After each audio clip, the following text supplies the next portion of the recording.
আসসালামু আলাইকুম রহমতুল্লাহ। আলহামদুলিল্লাহ, আমি এই প্রোডাক্টটি 1.5 মাস যাবৎ খাচ্ছি।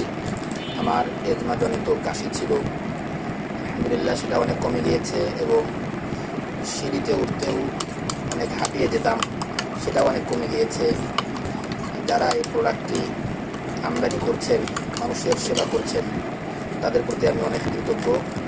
আল্লাহ তাদেরকে উত্তম বিনিময় দান করেন এবং আপনারা যারা এটা নিতে চান তারা সংগ্রহ করে খেতে পারেন। আলহামদুলিল্লাহ আমি অনেক উপকার পেয়েছি, আপনারাও পাবেন ইনশাআল্লাহ।